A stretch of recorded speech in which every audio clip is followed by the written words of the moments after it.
누가복음 2장 1절로 14절 말씀입니다.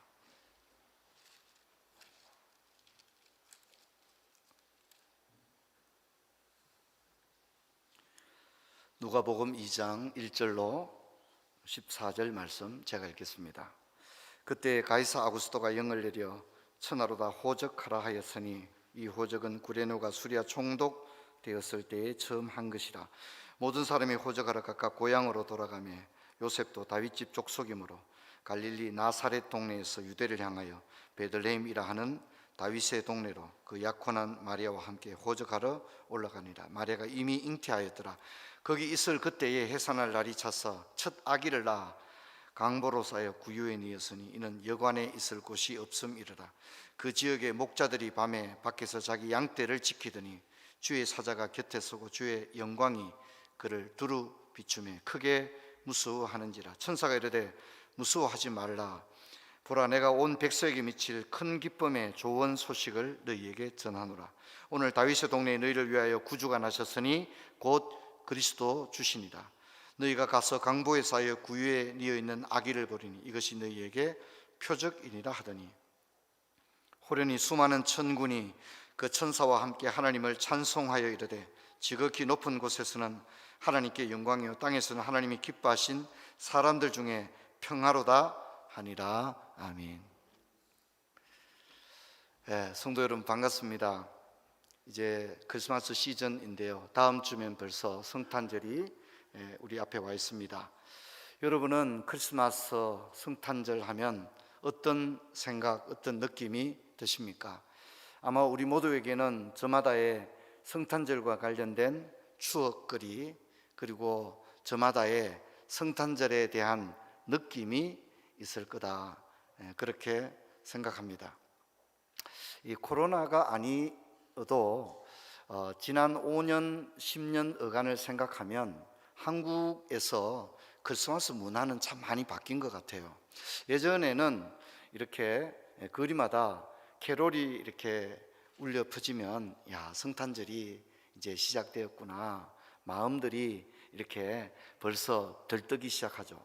지금은 밤에 잠을 자는 게 좀 문제가 되어서 뭐 이렇게 지자체 항의가 들어오고 이럴 정도로 네온 사인과 밤에 불빛들이 진짜 많지 않습니까? 그런데 적어도 뭐 10여 년 전만 해도 뭐 그전은 더 말할 것도 없죠. 네온 사인 이런 게 흔하지 않았잖아요. 그런데 이제 성탄절이 다가오면 교회마다 이렇게 성탄 장식을 하지 않습니까? 그래서 교회 종탑에 성탄 장식을 하게 되면 반짝반짝 성탄 장식이 빛날 때 아마 그거 보고 보기 싫다 한 사람 아무도 없었을 거예요. 그렇죠? 모든 사람들의 마음이 따뜻해져 오는 겁니다. 그리고 예전에는 성탄절이 다가오면 성탄 카드 보내는 게 너무 당연한 일이었죠.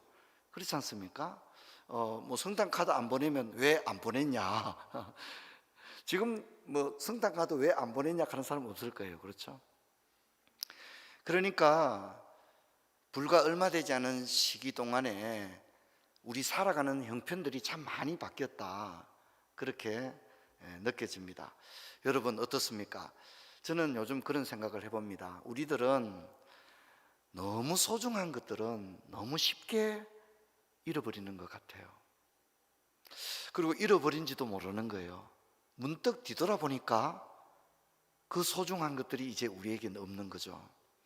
그리고 사실 그렇게 중요하지 않은데 그렇게 중요하지 않은 그 무언가들을 우리는 어쩌면 너무 집착하고 그것을 손에 가지지 못하면 내가 좀 시대에 뒤떨어지는 것 같고 남들보다 좀 못난 인생 같고, 사실은 그렇지 않은데 그런 것들을 우리가 너무 집착하는 그런 시대가 아닌가 생각을 합니다. 제가 이제 지난 그 1년 동안 기독교 강요 핵심 강독 설교하다가 이제 보통의 설교로 돌아오니까 저도 굉장히 힘이 든 것 같아요. 몇 페이지 읽자 그러면 참 쉬울 것 같은데, 어쨌든 오늘과 다음 주는 여러분과 제가 우리들의 성탄에 관련된 메시지들을 나누려고 합니다. 오늘 우리가 누가복음 1장과 2장을 읽었는데 저는 누가복음 1장과 2장을 읽으면서 제가 그런 생각을 해봐요. 만일 내가 음악가라면 진짜 이 누가복음 1장과 2장을 가지고, 여러분 누가복음 1장과 2장은요 이 예술적인 어떤 그 감각이나 성향을 가진 사람이라면 누가복음 1장과 2장을 그냥 석 읽지는 못할 거예요. 왜냐하면 이 누가복음 1장과 2장은 굉장히 드라마틱하기 때문입니다. 누가복음 1장과 2장은 영화를 만들어도 되고요, 이걸 가지고 뮤지컬을 만들어도 되고요, 이걸 가지고 어떤 음악의 성탄 칸타타를 그대로 그냥 구성을 해도 될 정도로, 여기에는 많은 남성 독창, 여성 독창, 합창이 나오는데 합창도 천사들의 합창도 나오고, 그렇죠? 음악을 전혀 전공하지 않았던 들의 목자들의 투박한 그들만의 어떤 찬양도 나오거든요. 젊은 여자의 노래도 나옵니다. 마리아의 노래는 젊은 여성이 부르는 솔로입니다. 그런가 하면 우리는 굵직한 목소리의 할아버지의 노래도 듣습니다. 시몬과 안나의 독창은 참으로 얼마나 듣기에 은혜로운 찬양일까, 그런 생각을 해보게 됩니다. 그리고 이런 찬양과 찬양 사이에 에피소드들도 들어가죠. 동방 박사들의 이야기들과 또 잔혹한 왕이죠, 헤롯 왕의 그 간사한 그런 마음들, 악한 마음들, 이런 것들이 다 여기에 들어있기 때문입니다. 누가복음 1장과 2장을 엄밀히 말하면 두 아기의 탄생 기사다, 그렇게 얘기할 수 있습니다. 여기에는 샤가라와 엘리사벳이 낳은 세례 요한과, 그리고 6개월 이후에 이 세례 요한과 예수님은 6개월 차이입니다. 6개월 차이로 태어나죠, 그죠? 그리고 이제 요셉과 마리아를 통해서 우리 예수님이 태어나는 이 두 아기의 이야기가 번갈아 가면서 그렇게 나오고 있습니다. 그리고 두 아기의 탄생의 공통점은 가브리엘이라고 하는 천사가 수태고지를 전해주는 거죠. 근데 특징은 이름을 지어준다는 겁니다. 이름을 뭘 지을까 그런 고민을 하지 않도록 이름을 아예 딱 부러지게 짓게 하죠. 그래서 요한이라 하라, 예수라 하라, 그렇게 하는 것을 볼 수 있습니다. 저는 이것을 보면서 그런 생각이 들어요. 여러분, 세례 요한과 예수님의 이 탄생의 이야기를 보면 세상에 그냥 우연히 태어나는 사람은 없다고 생각합니다. 그래서 이 땅의 모든 사람들은 하나님께서 우리를 이 땅에 보낼 때는 다 우리에게 사명이 있고 우리를 통해서 어떤 일을 하려고 하는, 요즘 말로 하면 미션이 있는 거다, 그런 생각을 하게 됩니다. 가브리엘은 첫 아기를 기다리고 있던 샤가랴에게 나타나 아들을 낳으면 이름은 요한이라고 하라고 하면서 이 아이에 대해서 자세히 이야기를 해줍니다. 이 아이는 포도주나 독주를 마시게 해서는 안 된다, 그렇게 이야기함으로써 이 아이는 일상적인 삶을 살 아이가 아니라 하나님의 특별한 사람임을 이야기해 주고요, 더 놀라운 것은 이 아이는 장차 엘리야의 가슴을 가진 그런 사람이 될 것이다. 엘리야의 가슴을 가진 그런 사람이 될 것이다, 이렇게 이야기를 해주게 됩니다. 그런데 여러분 알다시피 샤가라와 엘리사벳은 나이가 많았습니다. 그래서 아이를 낳을 수 있는 그런 연령을 이미 넘겨버린 상황이었죠. 하지만 이 두 사람, 경건한 이 부부에게 하나님은 그들의 육체 가운데 기적을 행하심으로 말미암아 하나님께서 세례 요한이 태어나게 하는 그런 놀라운 일을 행해 주었습니다. 6개월 이후에 가브리엘은 놀랍게도 갈릴리 나사렛에 사는 마리아라는 처녀에게 나타나서 잉태할 것인데 그 아이는 성령으로 잉태한 것이라고 이야기를 해주게 됩니다. 마리아는 너무 놀랍고 당황했습니다. 왜냐하면 그런 이제 약혼을 하고 아직 정혼한 상태가 아닌데 아이를 잉태한다고 하는 것은 이 처녀에게는 너무 가혹한 일이었기 때문입니다. 받아들이기 어려운 일이었습니다. 하지만 놀랍게도 마리아는 이렇게 고백합니다. 저는 성경에 이렇게 아름다운 고백이 있을까 생각해 봅니다. 뭐라고 말하죠? 주의 여종이오니 말씀대로 내게 이루어지이다. 그렇게 순종을 합니다. 그리고 여러분, 우리는 마태복음에서 이 천사가 동일하게 요셉에게도 현몽했다 하는 이야기를 잘 알고 있습니다. 천사는 요셉에게 나타나서 마리아 데려오기를 주저하지 마라, 그렇게 이야기하고, 마리아에게 잉태된 것은 성령으로 된 것이라고 말하고, 아들을 낳을 것인데 이름을 예수라 하라, 그렇게 합니다. 근데 놀랍게도 이 요셉도 이 말에 순종을 하는 겁니다. 그래서 마리아를 데려오고 마리아가 자녀를 낳기까지 동침치 아니했다, 그렇게 이야기를 하고 있습니다. 여러분, 두 아기의 탄생 기사에서 우리는 그 부모들이 먼저 매우 경건한 그리스도인이었다는 사실을 우리는 주목할 필요가 있습니다. 무엇보다도 하나님의 뜻에 기꺼이 순종했던 사람들이었습니다. 저는 순종의 사람들을 만나면, 또 순종에 관한 이야기를 듣게 되면 마음이 참 따뜻해져 옴을 느낍니다. 왜냐하면 우리는 교만하기는 쉬워도 순종하기는 겸손하기는 참 어렵죠. 열심을 낼 수는 있다 하더라도 순종한다는 것은 참 어렵기 때문입니다. 그런데 사가랴와 엘리사벳, 요셉과 마리아는 모두 순종의 사람들이었습니다. 인간적인 생각을 꺾어 하나님의 뜻에 자신을 맞추는 순종인데, 사가랴와 엘리사벳이 그렇게 했습니다. 그런데 그 부모들에게서 세례 요한이 나왔다는 것입니다. 여러분, 우리는 이것을 그냥 읽어서는 안 됩니다. 여러분, 이것은 우리에게 분명히 어떤 교훈을 주고 있기 때문입니다. 그 세례 요한은 너무나도 놀랍게 장차 오실 메시아에 걸어가야 할 길들을 미리 예비하는 자로 살았던 것입니다. 여러분, 요셉과 마리아의 순종도 참 아름다운 순종입니다. 여러분, 요셉과 마리아가 나한테 이익이 되나, 또 나한테 유리한가, 그런 것을 계산했다면 아마 순종에 도달하기는 어려웠을 겁니다. 여러분, 어떻습니까? 어린 아이들 이렇게 보면 참 천진난만하잖아요. 그렇죠? 만약 우리가 아이들에게 과자를 2개 주면 2개 중에 하나 가져 그러면 애들이 어때요? 요거 가질까? 요거 가질까? 이렇게 막 이렇게 고민하잖아요. 어때요? 아이들이 더 좋은 거 가지려고, 그죠? 더 좋은 거 가지려고 그런 마음이 있는 거예요. 순수한 마음이죠. 그렇죠? 이 과자를 가질까? 2개 중에 하나 선택하라 그러는데 뭘 선택할까? 막 그러죠. 그죠? 여러분, 무슨 얘기를 하려고 하느냐면, 우리 모두는 가르쳐 주지 않아도, 배우지 않아도 자신한테 유리한 거, 자신한테 덕이 되는 거, 자신한테 좋은 거, 그런 것들을 자신한테 이익이 되는 걸 하려고 하죠. 아이들도 이렇게 어떤 일을 맡기면 어때요? 가능하면 안 하려고 그러죠. 엄마, 나 이거 하기 싫어. 그렇죠? 엄마, 나 이거 내가 왜 해야 돼? 여러분, 아이들이 유치원을 안 가도 그건 다 압니다. 날 때부터 아이들이 뭐가 나한테 유리하고, 뭐가 자기한테 불리하고, 뭐가 자기한테 좋고, 어떻게 하면 자기가 힘들고, 어떻게 하면 자기가 쉽고, 그거 너무 다 잘 아는 겁니다.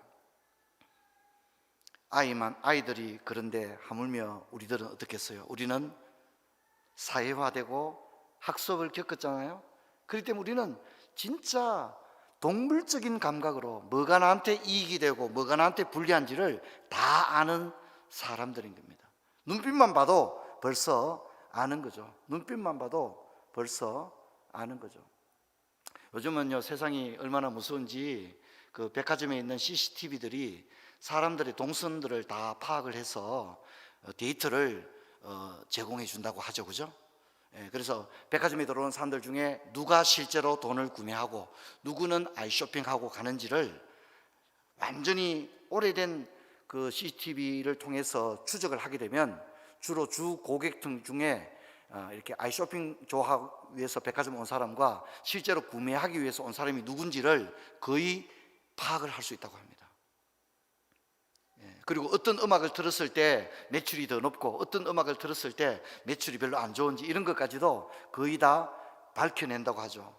쇼 윈도우의 불빛이 어떤 색깔일 때 더 많은 사람들이 눈길을, 이렇게 길을 지나가던 사람들이 눈을 이 쇼 윈도우의 눈길을 몇 분간 몇 초간 머무르는지를 이 CCTV를 통해서 파악을 한다고 그러죠. 그래서 이 데코레이션 된 것이 어느 것이 더 효과적인가, 이런 것들을 요즘은 다 밝혀낸다고 하지 않습니까? 여러분, 그래서 우리가 순종하는 게 참 어렵습니다. 근데 요셉과 마리아도 뭐가 나한테 이익이 되고 뭐가 나한테 불리하냐 생각했다면 아마 순종에 도달하기는 어려웠을 것입니다. 요셉도 자신의 자존심이나 동네 사람들의 소문을 생각한다면 아마 그는 이 결혼 그냥 없는 걸로 하겠습니다, 그랬을 겁니다.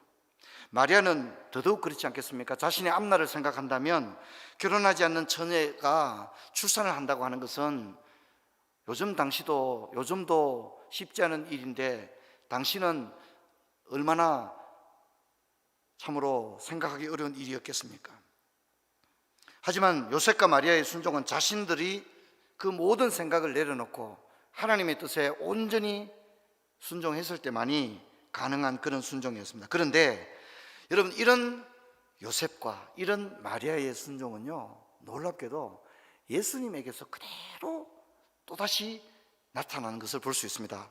누가복음 2장 51절을 보면 예수님의 유년기의 이야기를 이렇게 말합니다. 예수께서 함께 내려가사 나사렛에 이르러 순종하여 받드시더라, 이렇게 합니다. 예수님의 유년기에 대한 기사가 사실 성경에 거의 없잖아요. 그런데 예수님의 특징을 뭐라고 말했다고요? 모친 순종하시고, 예수님이 부모님들에게 순종하시더라 하는 것을 적고 있는 겁니다. 또한 로마서를 보게 되면 예수님의 십자가에 대해 사건을 순종이었다, 그렇게 이야기를 합니다. 로마서 5장 19절을 보면 한 사람이 순종하지 아니함으로 많은 사람이 죄인 된 것 같이 한 사람이 순종하심으로 많은 사람이 의인이 되리라, 그렇게 이야기를 합니다. 여러분, 또한 히브리서 5장 8절은 이렇게 이야기하고 있는데요, 이 본문을 우리가 좀 주목할 필요가 있습니다. 그는 아들이시면서도 받으신 고난으로 순종함을 배워서 온전하게 되셨은즉 자기에게 순종하는 모든 자들에게 영원한 구원의 근원이 되시고, 이렇게 말합니다. 예수님이 순종으로 온전하게 되셨다, 그렇게 얘기합니다. 예수님의 모든 사역이 완전하게 된 그 모든 것은 바로 순종으로 온전하게 되었다. 예수님이 그 모든 3년의 공생애가 완전하게 완성이 된 것은 순종 때문이었다. 순종으로 온전하게 되었다. 근데 그 다음 나오는 말씀은 더 중요한 말입니다. 예수님을 따라 구원을 얻는 사람들을 어떤 사람들이라고 묘사하고 있죠? 자기에게 순종하는 모든 사람들에게, 이렇게 말하고 있다는 겁니다. 예수님을 따르는 하나님의 백성, 예수님의 제자들, 구원받은 하나님의 백성들을 자기에게, 예수님에게 순종하는 자들이라고 묘사를 하고 있다는 겁니다. 무슨 얘기입니까? 여러분, 우리가 순종 없이는 주님의 제자, 구원받은 백성이라고 감히 말할 수조차 없다는 것입니다. 우리가 참된 구원받은 백성이라면 우리들에게도 예수님의 그 순종의 모습이 가장 중요한 특징 중에 하나로 나타나야 될 것을 성경이 이야기를 하고 있는 것입니다. 저는 이 부분에서 참으로 마음이 따뜻해집니다. 샤가라와 엘리사벳 뒤에 세례 요한이 있고 요셉과 마리아 뒤에 예수님이 있습니다. 갈라디아 6장 7절을 보면 사람이 무엇으로 심든지 그대로 거두리라고 했는데, 이 부모 세대들의 모습을 보면 순종의 모습이었다는 거죠. 그리고 그 순종의, 부모 세대의 순종의 신앙을 자녀 세대인 세례 요한과 예수님이 그대로 가지고 가고 있고, 또한 예수 그리스도를 구주로 고백하는 우리들에게도 하나님은 무엇을 기대하고 계시다고요? 무엇을 기대하시는 거죠? 순종의 모습을 기대하고 계신다, 그렇게 이야기를 하는 겁니다. 하지만 오늘 우리가 사는 시대는 그렇지를 못합니다. 갈라디아 6장 8절을 보면 자기 육체를 위하여 심는 자는 육체로부터 썩어질 것을 거두고 성령을 위하여 심는 자는 성령으로부터 영생을 거두리라, 그렇게 했습니다. 여러분, 우리 시대는요, 육체를 위해서 사는 시대가 되었습니다. 사람들은 육체에 관심이 있습니다. 그래서 썩어질 것에 목숨을 거는 것입니다. 믿음의 사람들도 예외는 아니게 되었습니다. 여러분, 저는 지금 우리 시대가 참 너무 힘든 시대가 됐다고 생각합니다. 코로나로 인해서 학교, 교회, 전통적으로 굳건했던 우리 사회의 공동체와 조직들이 지금 갈 길을 잃고 있습니다. 최근에 어떤 설문조사를 보면 크리스찬들 가운데 12%가 기독교 신앙을 떠난 걸로 이미 밝혀지고 있습니다. 코로나 2년의 성적표입니다. 근데 아직 코로나는 팬데믹에서 엔데믹으로 아직 넘어가지를 못한 상태에 있습니다. 목회자로서 여러분에게 좀 죄송하고 부끄러운 얘기지만, 목사님들이 모이면 다음 세대 대학 청년부는 거의 무너졌다는 얘기를 합니다. 캠퍼스에서 무너졌고 각 교회 대학 청년부도 참으로 어려운 상황이 있습니다. 이 분위기가 고등부, 중등부로 또다시 지금 넘어가고 있는 그런 상황에 있습니다. 통계상의 12%만 기독교 신앙을 떠났겠습니까? 저는 훨씬 더 이상이라고 생각합니다. 여러분, 앞으로 어떻게 하겠습니까? 여러분, 예전에는 우리 사회가 안정된 사회였습니다. 아이를 동네에 던져놔도 아이가 잘 자랐습니다. 동네에는 좋은 형들이 있었고, 그렇죠?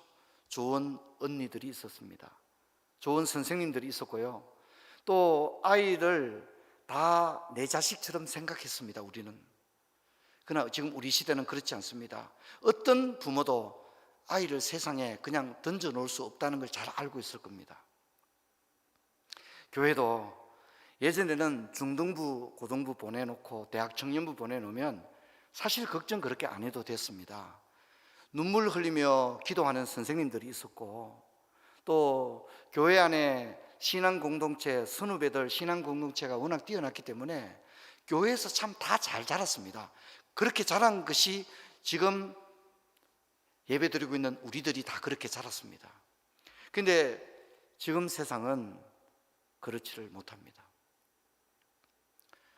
샤가라와 엘리사벳, 요셉과 마리아는 순종의 사람들이었고, 그런 믿음의 부모들 뒤에 우리는 세례요한과 예수님의 모습을 보고 있는 겁니다. 그런데 과연 우리 부모 세대들은 우리 자녀 세대들에게 있어서 요셉과 마리아와 같은, 그리고 샤가라와 엘리사벳과 같은 부모 세대들이냐라고 묻는다면 우리는 선뜻 대답을 하기가 어렵습니다. 여러분, 예수님은 십자가를 지고 갈 때 자신을 바라보면서 울고 있는 예루살렘의 여인들에게 나를 위해 울지 말고 너와 내 자녀를 위해 울어라 그랬습니다. 성도 여러분, 여러분 자녀들 가운데 대학 청년부에 안 나가는 자녀들이 있을 겁니다. 중고등부에 안 오는 자녀들이 있을 겁니다. 푸른 초장교회를 다니든 서문교회를 다니든 그건 중요하지 않습니다. 여러분, 어떻게 하든지 여러분 자녀들이 믿음 생활하는 일에 부모의 모든 것을 거기 다 거시기를 제가 부탁을 드립니다. 시간이 많이 남아있지 않습니다. 세상은 너무 빠르게 변하기 때문에 여러분, 어쩌면 영영 우리 자녀들이 돌아올 기회가 없을지 모릅니다. 코로나 기간 동안에 복음 전도는 거의 막혔고 기독교에 대한 선입견들은 더 악화되었습니다. 어느 집사님이 그러더라고요. 회사에서 교회 다닌다는 말 진짜 요새 못하겠다, 그런 얘기를 하고, 예전에는 교회를 대해서 안 좋게 얘기했는데 요즘은 교회를 향해서 악의를 가지고 이야기를 한다, 그런 얘기를 합니다. 어쨌든 분명한 것은 우리 부모 세대들은 신앙을 버리지는 않겠지만 우리 자녀들의 시대는 진짜 너무 위험한 시대에 닥쳤습니다. 아이, 목사님, 때가 되면 다 돌아오겠죠. 여러분, 성경에 때가 되면 돌아온다는 말은 어느 구절에도 나오지 않습니다. 매우 심각하게 우리는 이 사태를 받아들여야 되고, 목사님, 목사님 설교 듣고 며칠 잠을 못 잤습니다. 여러분 죄송하지만 그래야 정상입니다. 지금 자녀가 여러분의 아들, 딸들이 어디 있습니까?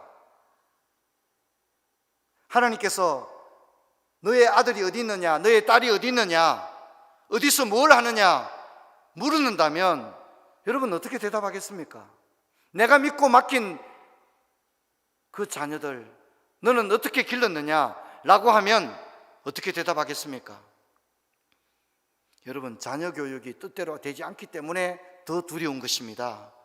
버튼만 누르면 아이들이 로봇처럼 말을 듣는다면 걱정 안 해도 되겠지만 정말 어려운 것입니다. 여러분, 샤가라와 엘리사벳, 요셉과 마리아가 살던 시대는 지금 우리가 직면해 있는 코로나와 좀 비슷했습니다. 왜 그러냐면 그 시대는 태평성대가 아니었습니다. 여러분 알다시피 이스라엘은 남의 나라의 주권을 빼앗긴 로마의 식민지 상태였습니다. 그리고 여러분 알다시피 헤롯 왕을 보면 당시의 정치가 일반 백성들에게 소망을 줄 만한 그런 정치가 아니었어요. 그리고 당시에 바리새인, 서기관, 사두개인들 또 제사장들을 보면 백성들을 올바른 길로 인도할 만한 그런 종교 지도자들이 아니었습니다. 교회는 어땠을까요? 예수님이 그랬죠. 강도의 굴을이라고 말했습니다. 장사하는 집이 되었다고 말했습니다. 샤가라와 엘리사벳, 요셉과 마리아가 살았던 시대가 오늘 진짜 내일을 알 수 없을 정도의 우리 시대와 방불했다는 것입니다. 그토록 어두웠다는 것입니다. 그토록 참담했다는 것입니다. 하지만 샤가라와 엘리사벳, 요셉과 마리아 읽지 않았습니다만 2장 뒤편에 나오는 시몬과 안나 같은 사람들은 묵묵히 자기들의 자리를 지켰다는 겁니다. 할렐루야, 할렐루야. 묵묵히 자기들의 자리를 지켰다는 겁니다. 시대가 암울했지만, 시대가 참담했지만 자기들의 자리를 지켰다는 겁니다. 이 사람들이 시대를 바꾸어 놓을 만한 영향력을 가진 사람들은 아니었지만 적어도 자기 자리를 지켰다는 것입니다. 그래서 저는 오늘 우리 시대 가운데 저와 여러분이 샤가라와 엘리사벳 같은 부모가 되었으면 좋겠습니다. 요셉과 마리아 같은 부모가 되어서 시몬과 안나 같은 할아버지 할머니가 되어서 이 암울한 시대 가운데 우리 자녀들을 지켜낼 수 있는 그런 은혜가 있기를 주의 이름으로 축원합니다. 축원합니다. 예배에 올라오십시오. 우리 젊은이들 가운데는 기존 교회 대학 청년부에 잘 적응하지 못하는 젊은이들도 있습니다. 그런 경우에는 굳이 대학부에 들어가라, 청년부에 들어가라 그렇게 말씀하기보다는 여러분 부모님과 함께 교회에 나오십시오. 저는 2022년도부터 제가 꿈꾸며 소망하는 것은 여러분 자녀들이 부모와 함께 이 예배의 자리에 올라오는 은혜가 있기를 주의 이름으로 축원합니다. 축원합니다. 꼭 그렇게 되기를 바랍니다. 어떤 일이 있어도 주말에 좀 내려오려무나 그리고 엄마 아빠와 함께 같이 앉아서 예배드리고 그렇게 할 수 있기를 바랍니다. 얘야 정 어려우면 1년에 2번이라도 좀 같이 예배드리자, 함께 좀 예배드리자구나. 여러분 부모 세대가 그렇게 얘기하지 않으면 누가 그렇게 얘기하겠습니까? 아무도 그렇게 말할 사람이 없습니다. 누가 그 아이에게 예배 좀 같이 드리자 누가 말하겠습니까? 아무도 말해주지 않습니다.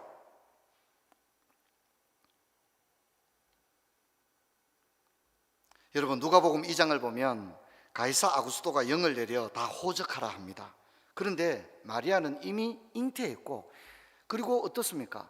출산이 가깝습니다. 갈릴리에서 예루살렘 그리고 베들레헴까지 가는 것은 굉장히 먼 여정입니다. 그런데 놀라운 것은요, 요셉과 마리아가 출산이 얼마 안 남았는데도 호적하러 올라갑니다. 저는 이 장면이 탄생기사의 절정이라고 생각합니다. 보십시오. 못한 사람 같으면 아이고 나중에 하지, 뭐 다음에 하지 그럴 수 있습니다. 그리고 어쩌면 그렇게 중요한 일이 아닐 수도 있죠. 호적하러 가는 일이니까. 출산이 앞두고 있는데 굳이 호적하러 그 멀리 갈 필요 뭐가 있겠습니까? 그런데 그들이 왜 호적하러 갔는지는 성경이 말하지 않지만 제가 아까도 말씀드렸듯이 요셉과 마리아는 어떤 사람이라고요? 순종의 사람들이라는 겁니다. 하나님의 말씀에 순종했을 뿐만 아니라 국가적인 행정명령 앞에서도 두들대지 아니하고 그래 협조해야지 하고 올라갔는데 그게 보통 사건이 아니었다는 겁니다. 여러분, 많이 그렇게 안 올라갔으면 어떻게 됐죠? 물론 그럴 일도 없겠지만 안 올라갔으면 예수님은 갈릴리에서 태어날 수밖에 없는 거예요. 근데 여러분, 성경에 의하면 메시아는 갈릴리에서 태어나는 게 아니라 어디서 태어난다고요? 유대 땅 베들레헴에서 태어나는 거예요. 그러므로 요셉과 마리아가 국가 행정 명령에 기꺼이 순종해서 갈릴리에서 베들레헴까지 올라가고 베들레헴에서 호자가로 올라갔다가 예수님을 낳게 되는 사건은 결코 우연이 아니라 참으로 어쩌면 약간 소름이 끼칠 정도로 구약 성경에 예언한 하나님의 말씀이 1.1획도 변함없이 정확하게 이루어지는 일에 요셉과 마리아의 이 순종의 태도가 결정적인 역할을 하게 된 줄로 믿습니다. 여러분, 이건 너무너무 중요한 겁니다. 그러므로 여러분, 우리가 어쩌면 사소한 일에 순종해야 될 순간이 온다면 그때 여러분 순종하는 여러분 되시기를 주의 이름으로 축원합니다. 그것은 그냥 별거 아닌 거 순종했는 것 같지만 그 순종이 여러분 인생의 가장 아름다운 순종이 될 수 있다는 것을 잊지 마시길 바랍니다. 여러분, 누가복음 2장 10절로 11절을 보면 찬송이 많이 나옵니다. 제가 앞에서 설명했죠. 백성에게 미칠 큰 기쁨의 좋은 소식인데 여러분, 누가복음 2장 1장과 2장은 찬송으로 가득 차 있습니다. 찬송으로 가득 차 있습니다. 독창, 합창, 나레이션이 계속 나오는데 여러분, 이 찬송을 불렀던 사람들은 순종의 사람들이었다는 겁니다. 여러분, 바보 같은 질문인데요, 불순종의 사람들이었다면 찬송이 나왔겠어요? 안 나왔겠어요? 안 나오죠. 불순종의 사람에게 무슨 찬송이 있습니까? 불순종의 사람에게는 불평과 원망과 핑계와 그렇겠죠.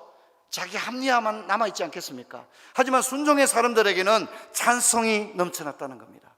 이 찬송은 천사들의 찬송과 이 땅의 사람들의 찬송이 가장 적절한 조화를 이루는 가장 아름다운 모습을 보여주고 있는 겁니다. 성도 여러분, 성탄이 다가옵니다. 비록 거리에서는 캐롤이 사라지고 코로나로 떠들썩한 성탄 파티는 가질 수 없게 되었다 할지라도 우리 예수님의 그 말씀처럼 너와 너 자식을 위해 울어라. 우리 시대가 바로 그 시대가 되었습니다.